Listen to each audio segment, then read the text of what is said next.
Bienvenidos, apreciados participantes, a la cuarta y última teleclase de la serie correspondientes a la unidad curricular Economía, Política y Educación. Esta teleclase tratará del origen de la cultura venezolana y el rol de la educación en la dinámica social que hemos venido describiendo desde la primera teleclase. Habría que referirnos en este momento a la primera teleclase, allá donde enunciamos el problema de esa sensación de seguridad que tenemos los venezolanos y que hemos tenido a lo largo de estos 70 años, cuando el ingreso que percibimos nos permite satisfacer las necesidades. Esa sensación de seguridad nos ha generado una forma de pensar, nos ha generado una explicación a lo que ocurre en nuestro país desde nuestra perspectiva. Estas teleclases han tenido como objetivo mostrar la relación, la coherencia existente entre la economía venezolana, la forma de hacer economía en Venezuela, el Estado, ese poder institucional, esa expresión del poder económico a través del Estado, a través del ejercicio político. Y ahora nos toca ver cómo la cultura venezolana y cómo la educación le sirven de coherencia o le dan coherencia a toda esa lógica operacional. Tenemos que referirnos entonces a lo que nosotros consideramos cultura y cómo se originó la cultura que nosotros tenemos desde la colonización, desde la conquista y colonización europea. Nosotros tenemos que también pasearnos por el hecho de que para qué nos sirve a nosotros como educadores semejante reflexión. Nosotros no pretendemos que todos los educadores, y menos todos los habitantes de un país, tengan que tener conciencia de cómo opera su economía, su política, sus relaciones culturales, para poder guiar el destino de una nación, de una sociedad, por mejores derroteros. Pero nosotros, como líderes educativos del futuro, líderes que se están formando en educación de alto nivel y que cuya finalidad es la investigación con fines no solamente docentes, sino para contribuir a mejorar el destino de nuestra sociedad, tenemos necesariamente que conocer esa dinámica social y conocer el rol, no solamente como educadores, sino como institución educación, se está jugando en la sociedad. ¿Qué poder de participación, qué poder de negociación se tiene dentro de esa realidad? Es por eso que nosotros tenemos que pasearnos por el origen de nuestra cultura. Y tenemos que pasearnos por el concepto cultura, por el concepto ideología, por el concepto educación. La cultura es todo lo hecho por los hombres, por los seres humanos. Se contrapone a lo natural y es equivalente, o algunas personas lo han asimilado a lo artificial. Lo hecho por el hombre se contrapone no necesariamente en un conflicto de intereses, pero que ocurre a lo natural. La cultura conjuga todos los rasgos distintivos, espirituales, y materiales, intelectuales y afectivos de una sociedad o grupo social para un periodo histórico determinado. No nos referimos a un periodo histórico concreto, a una década, sino al tiempo de duración del modelo económico, al periodo de duración de los condicionantes culturales de esa sociedad. Mientras dure el modo de producción, está imperando la cultura que le es coherente y armónica con ella. Y la ideología no es más que una de las expresiones culturales. También se refiere cultura al modo de vida, a la ciencia, al arte, al folclore, a la arquitectura, pintura, música, organizaciones, ceremonias, innovaciones, tecnología, sistemas de valores, códigos normativos, derechos y deberes del ser humano, sus tradiciones y sus creencias. Todo lo que determina una conducta que le es propia a los habitantes de esa sociedad.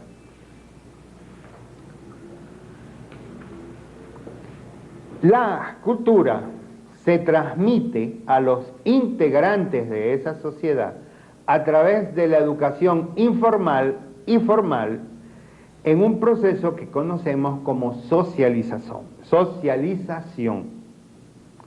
Ofrece coherencia a todo el cuerpo social, desde sus bases económicas hasta la conducta y desempeño individual.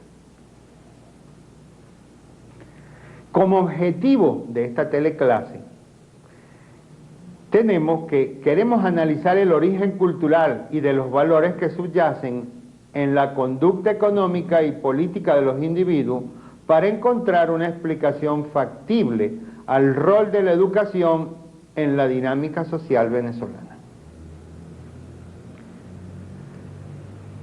Vamos a comenzar por analizar el origen de nuestra cultura y tenemos que remontarnos a la cultura medieval, a la cultura feudal.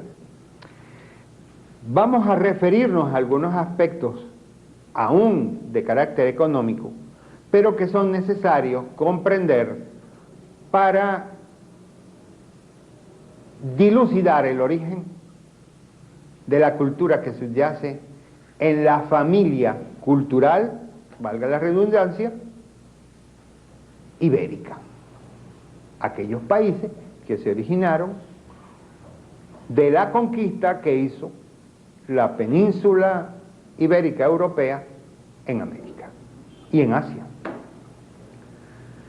Para la primera mitad del milenio pasado, entre el año 1000 y un poco antes, 1500, a que aproximadamente se originó lo que hemos conocido históricamente como el descubrimiento de América,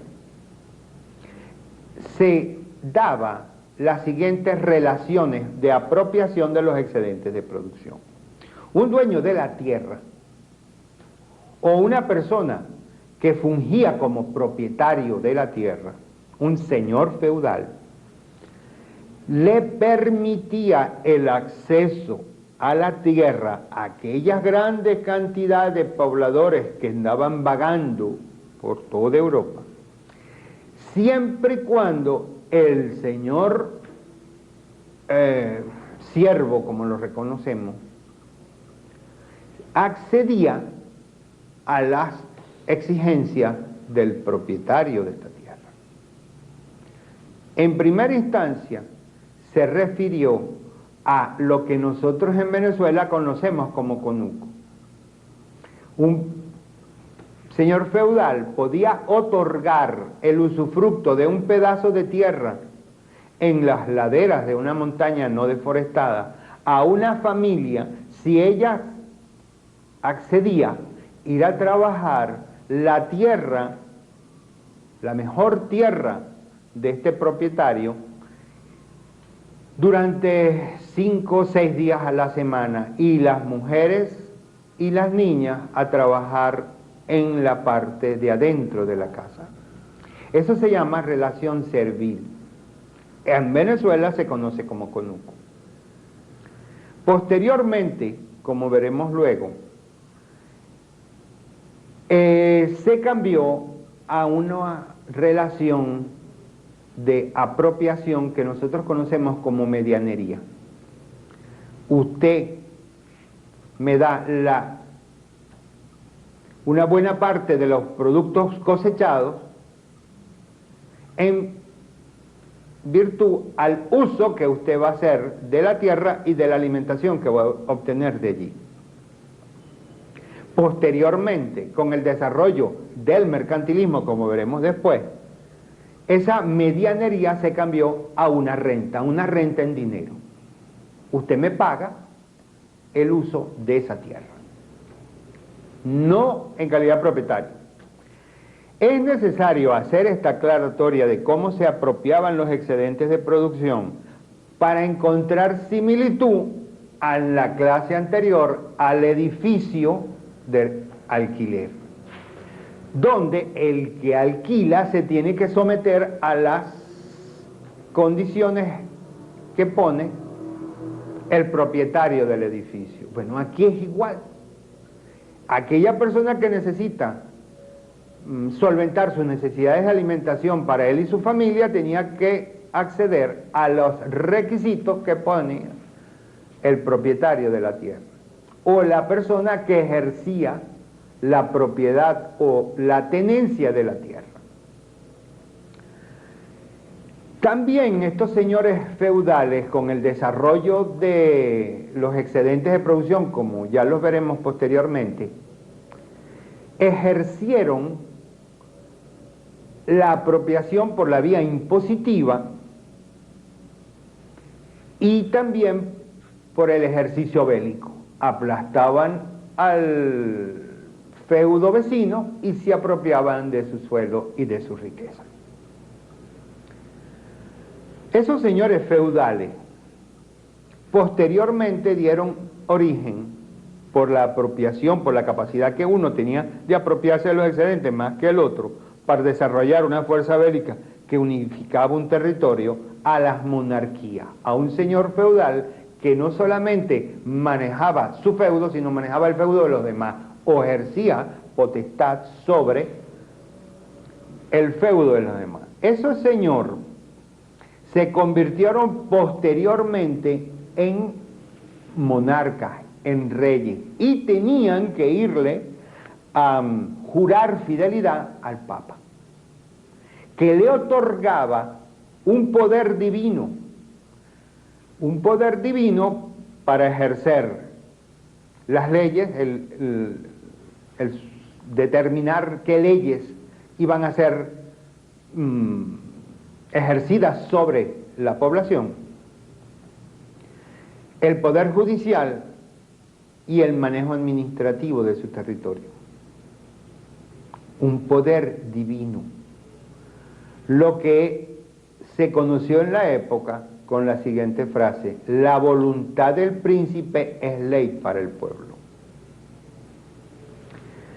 Es necesario semejante aclaratoria y el surgimiento, repito, de ver cómo surge esta cultura de esas bases económicas, porque si ustedes se dan cuenta hay una relación entre lo productivo y el poder ejercido por el soberano monarca en este caso.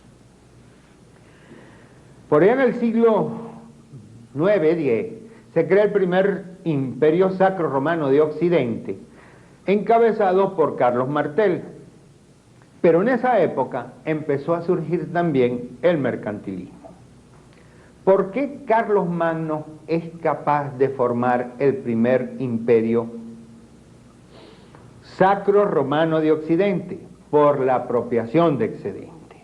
Esta apropiación de excedente, como hemos visto, se hacía por esta vía, pero en ese momento empieza a incorporarse a las actividades agrícolas el arado y el cultivo de tiro.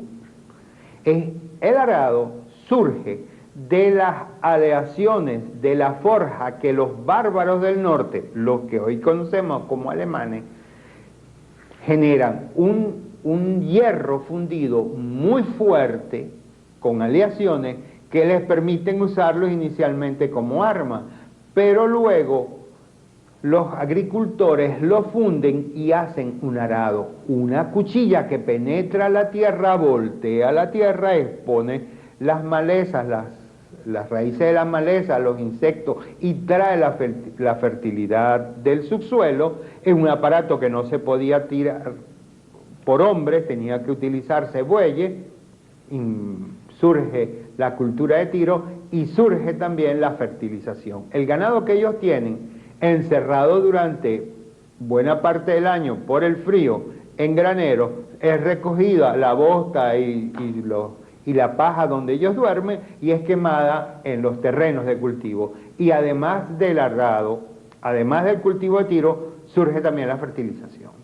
Eso genera una cantidad de producto multiplicado por 100 al que tradicionalmente tenía. Entonces empiezan a sobrar, en cierta forma, personas en actividad agrícola. Empiezan a generarse no solo producto como excedente, sino fuerza de trabajo. Y esa fuerza de trabajo empieza a realizar artesanía.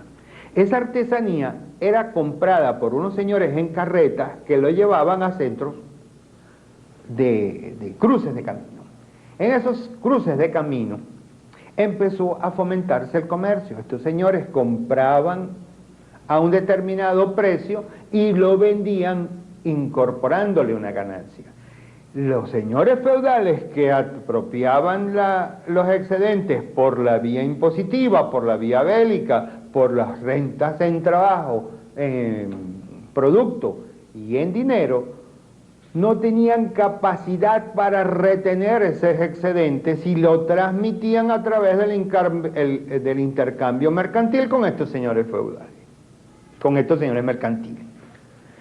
Señores mercantiles que se situaron en estos centros de carreteros, y en esos centros de carreteros empezó a surgir ciudades, y esas ciudades se conocieron como burgos, y sus habitantes como burgueses.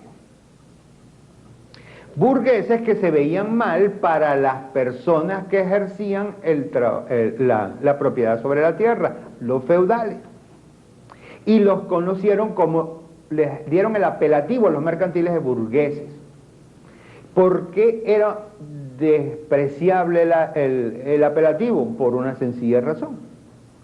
Porque para la Iglesia católica, apostólica romana, que sostenía la feudalidad, que además ejercía el poder feudal, porque la jerarquía feudal y la jerarquía eclesiástica era la misma, para ellos se contraponía el mercantil, porque el mercantil acumulaba una velocidad mayor, y usaron como argumento algo que en la Biblia recoge: la expulsión de Jesús de los mercaderes del templo, dándole carácter de pecado a la actividad comercial.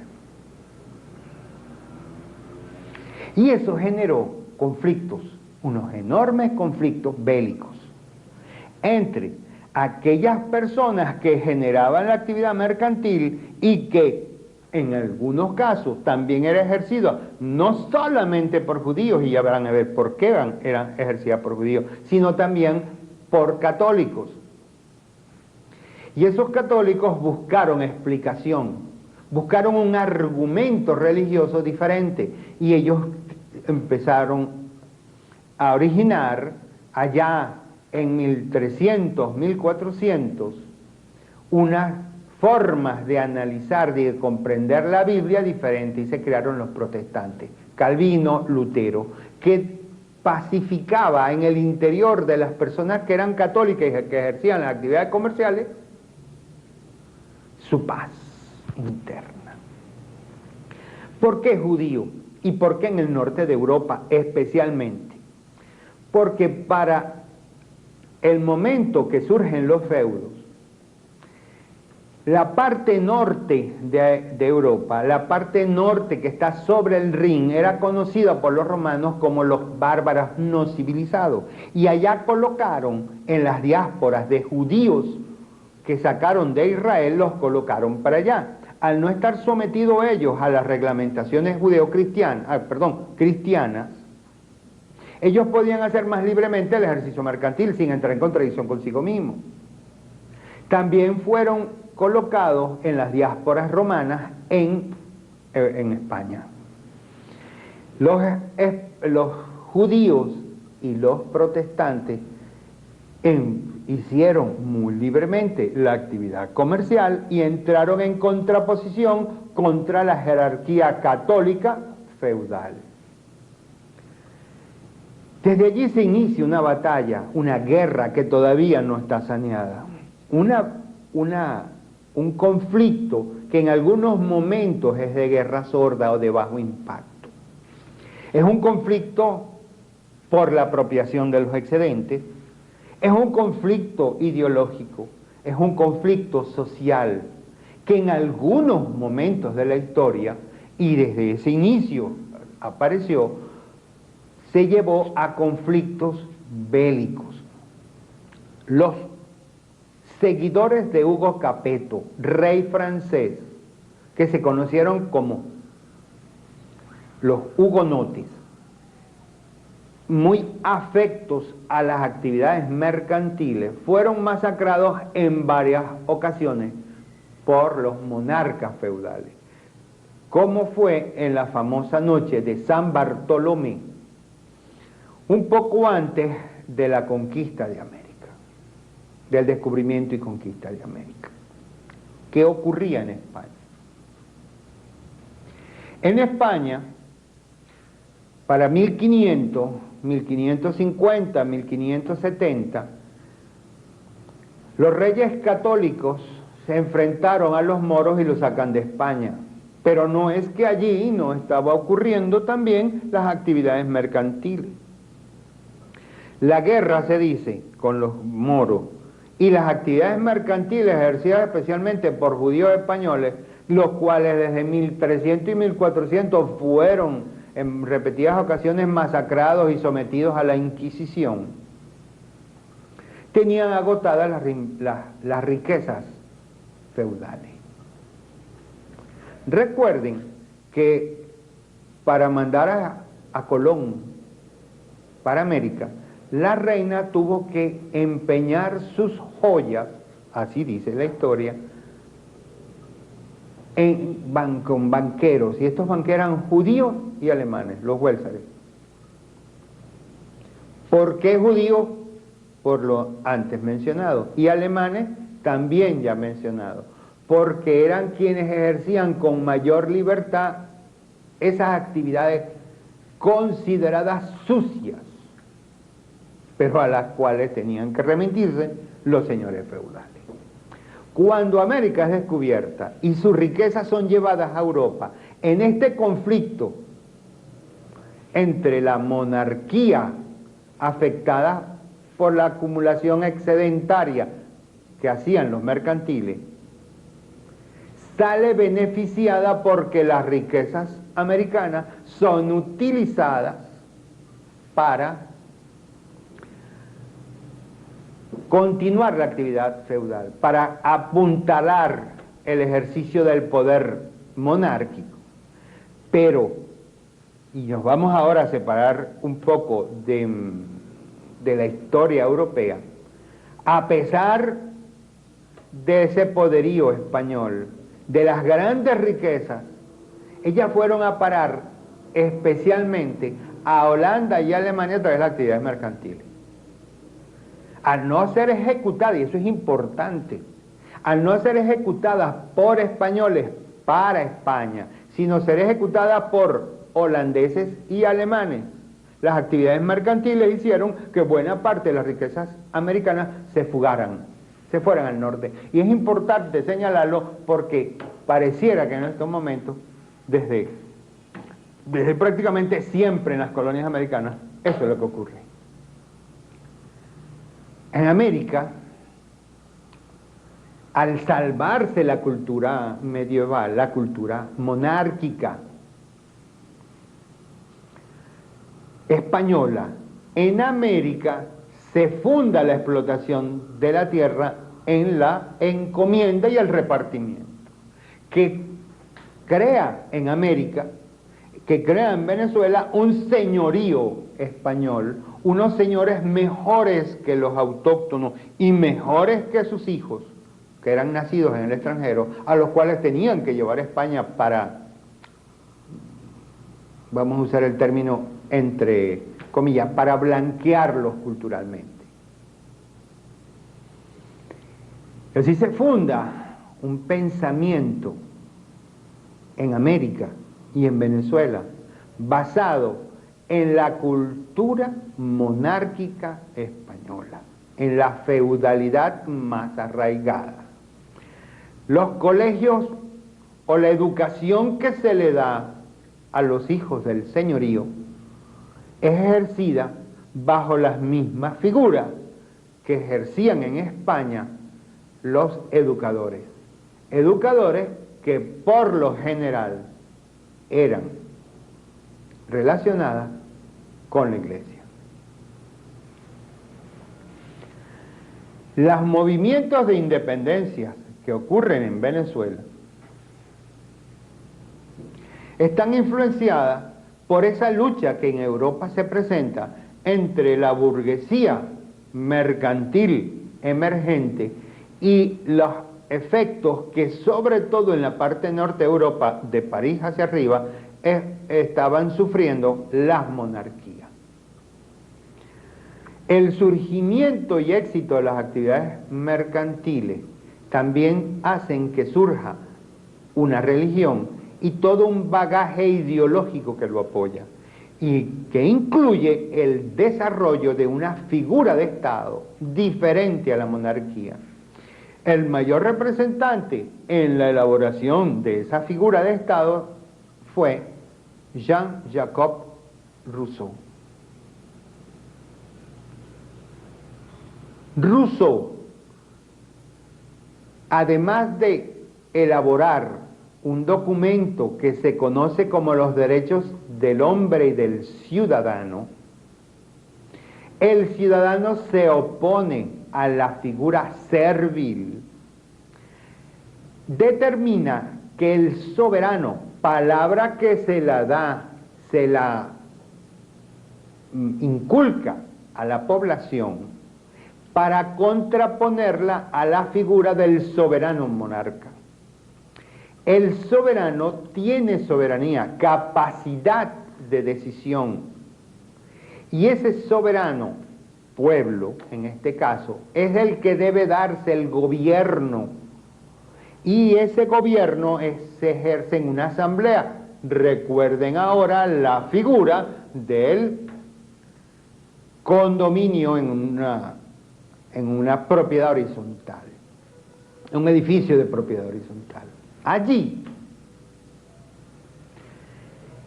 quien ejerce la potestad en carácter de propietario del terreno y el propietario de esa nación es el soberano, se ejerce su poder a través de la asamblea y delega la ejecución de la cosa pública en un gobierno que depende de la asamblea y de los otros poderes. Poderes que están sujetos a la asamblea. Esos movimientos bélicos o revolucionarios franceses generan en personas como Simón Bolívar y otros próceres venezolanos la idea de llevar una forma de gobierno similar a nuestros países prontos a independizarse. Bolívar asume ser parte de una secta cristiana que se llaman los masones, la francmasonería, que agrupa a católicos,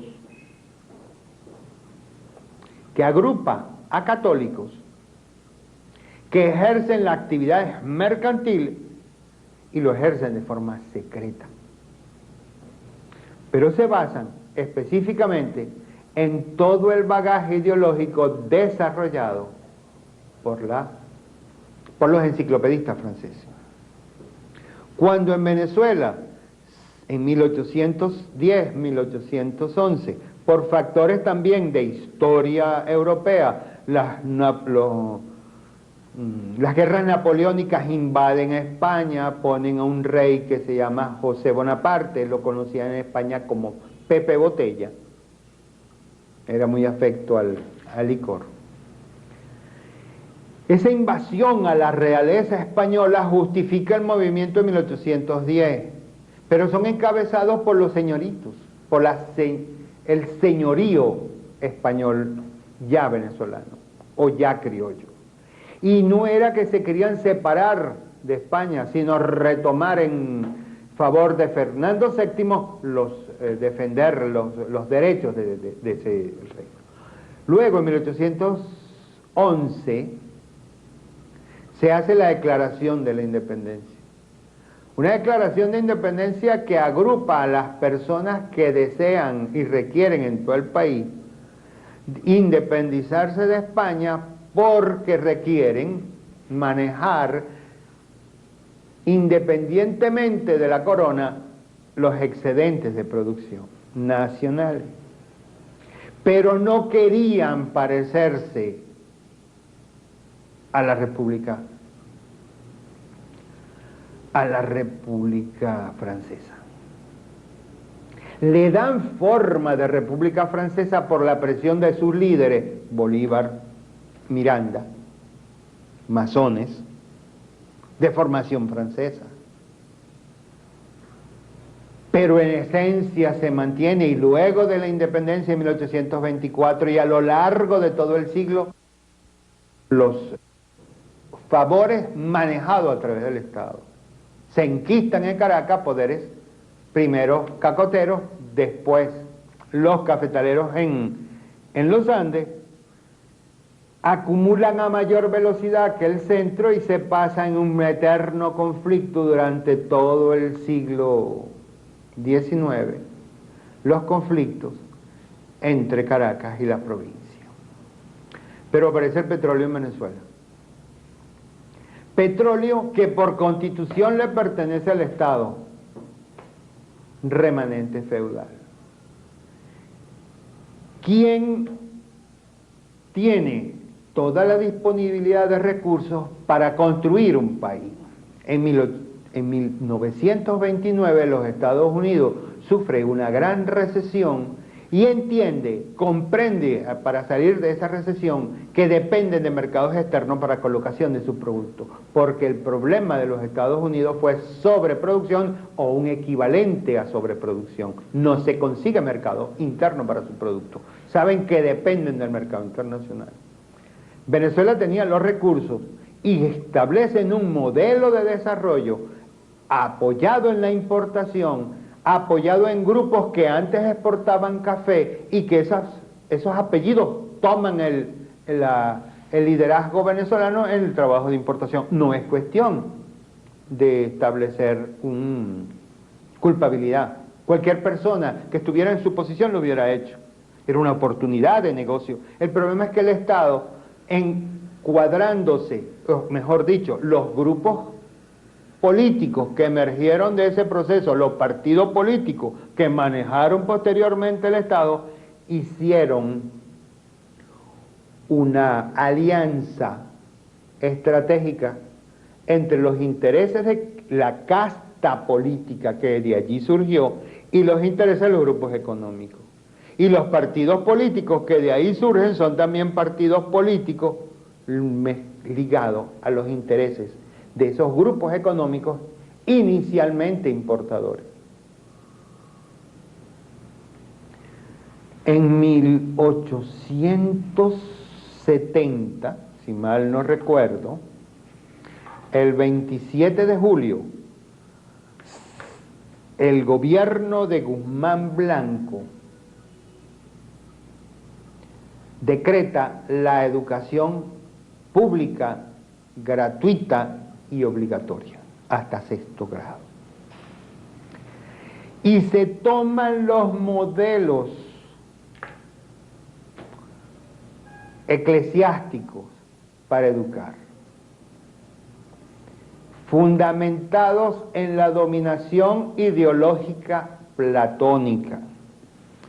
No me voy a poner a criticar esa corriente epistemológica de dominación porque esa nos trajo hasta aquí. Ella fundó y pudo permitir, con todas las guerras de bajo impacto y de gran impacto que a través de la historia ocurrieron, nos trajo hasta aquí.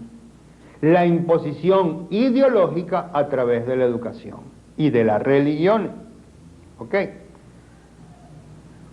Pero ella fundamenta también, luego de la aparición del petróleo y de la instauración en 1936, después de la muerte de Gómez, de unos gobiernos entre comillas democráticos, ejerciendo un control económico a partir del Estado, distribuyendo los beneficios de esa dominación económica a los grupos económicos que les son afectos, y una educación y una ideología que van de la mano, justificando a través de concepciones como países de tercer mundo, países subdesarrollados, personas que no tenemos la calidad frente al desarrollo intelectual de otros países. Empezamos nosotros mismos a justificar a través de ese desarrollo ideológico nuestra condición de minusvalía frente al hombre cualquiera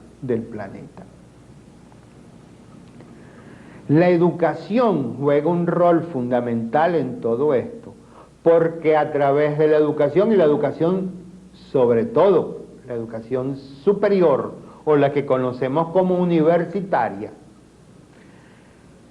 ejerce su actividad docente como una actividad de dominación ideológica, platónica.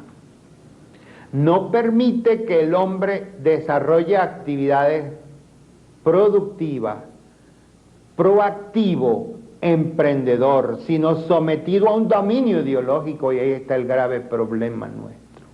Nos han configurado una forma de pensar que la teoría se impone sobre la realidad y nosotros quedamos sumidos como un esclavo con grillo a un grillo superior, a un grillo intelectual. Somos incapaces de ser solucionadores de nuestros propios problemas. Y a las personas que con algún nivel intelectual son capaces de poner soluciones en esa jerarquía educativa, son cuestionados, son cercenados, se le evita la capacidad de participar. ¿Qué responsabilidad tenemos nosotros en todo eso? Y hablamos no solamente de responsabilidad social, sino la responsabilidad que nosotros los educadores tenemos en todo esto. Quizás hemos sido muy limitadas, porque nosotros, tanto como cualquier otro venezolano, somos miembros de esta sociedad y tenemos nuestras raíces culturales allá en la medievalidad, allá en el medioevo, en la feudalidad. ¿Sí? Y actuamos como tal, y actuamos como nos educaron, bajo el dominio cultural. Pero eso no justifica que nosotros le estemos dando continuamente la espalda a la realidad misma. Y no a la realidad en la que nosotros debemos ser los líderes, sino que los líderes de una interpretación de la realidad surge de la realidad misma. Nosotros necesitamos hombres proactivos, y más en estos momentos en que la ruina causada por 70 años de malbaratar fondos, de hacer burocracia por encima de hombres proactivos, ha entrado en crisis. O nosotros le buscamos soluciones a esta situación, nuestras propias soluciones, soluciones que no están en contrapuesto en ningún momento al desarrollo armónico con el resto de países occidentales.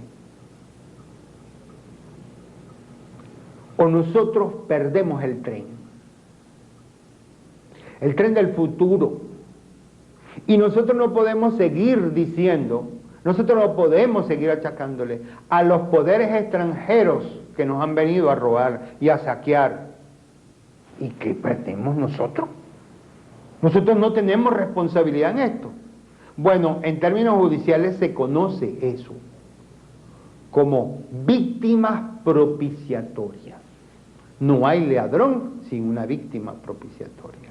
Nosotros somos una víctima propiciatoria y esa victimización la hemos proliferado a través de los procesos educativos. Si nosotros no tomamos realmente conciencia, y sobre todo los líderes educativos y los líderes políticos de este país, tomamos conciencia de la situación tan grave en la que nos encontramos y que no tiene nada que ver con el gobierno actual ni con gobiernos anteriores, sino que eso está subyaciendo en una forma de vivir, en una forma de producir, en una forma de manejar la cosa pública.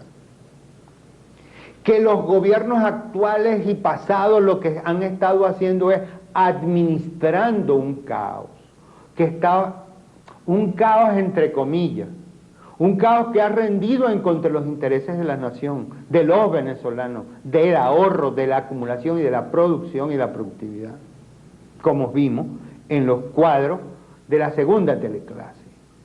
Estamos aupando con nuestra desconocer a ultranza la realidad, el hecho de abandonar nuestro futuro y de abandonar la toma de conciencia y de abandonar, hacernos dueños de nuestro destino, no tendremos destino. Esto lo seguirán explotando 4 grupos económicos, lo seguirán explotando los intereses extranjeros y nosotros, todos y cada uno de nosotros, nos hacemos cómplices por vivir en esa fantasía de seguridad, en esa ilusión de seguridad que nosotros mismos nos conformamos a través de un proceso educativo. Sé que son controversiales estas opiniones, pero nuestro interés ha sido mostrar la armonía, y no quiero decir que sea una bella armonía, la coherencia existente entre los intereses económicos, los intereses políticos, la cultura y hasta los intereses de los grupos dirigentes educativos, para darnos un contraste, para orientar nuestra acción individual, nuestra acción como grupo, nuestra acción como venezolano. No es agradable, no es un discurso que sea prometedor. Es un discurso que nos exige trabajo, esfuerzo y sobre todo un esfuerzo interno, un esfuerzo de reconstruir al venezolano en función de las expectativas de futuro. Sé que en algunas ocasiones me han dicho que no es optimista, que es tan optimista como cuando uno va al médico y le dicen, señor, tiene cáncer. Pero no le dicen a uno, señor, tiene cáncer, para que uno se deprime y se muera simplemente de la depresión, sino para que uno combata la enfermedad. Venezuela no va a morirse. Nos moriremos nosotros porque pasa nuestro tiempo. Pero nosotros, los venezolanos, podemos dejarle una herencia rica y gloriosa a nuestros hijos. Vamos a ser los dueños de su destino. Pero tenemos que romper lo económico, lo político, lo educativo en nosotros, en una acción concertada de futuro. De no hacerlo, perderemos el tren de hoy y no tendremos mañana, porque el tren no nos va a llevar a ninguna parte. Seguiremos rumiando nuestra desgracia, nuestra supuesta felicidad. Comuníquense conmigo. En el generador de caracteres estará apareciendo nuestro correo electrónico y también aparecerá los teléfonos de la Dirección de Investigaciones y Posgrado de la Universidad Nacional Abierta. Estamos a sus órdenes. Por favor, cualquier tipo de opinión, no duden en manifestarlo. Hasta luego.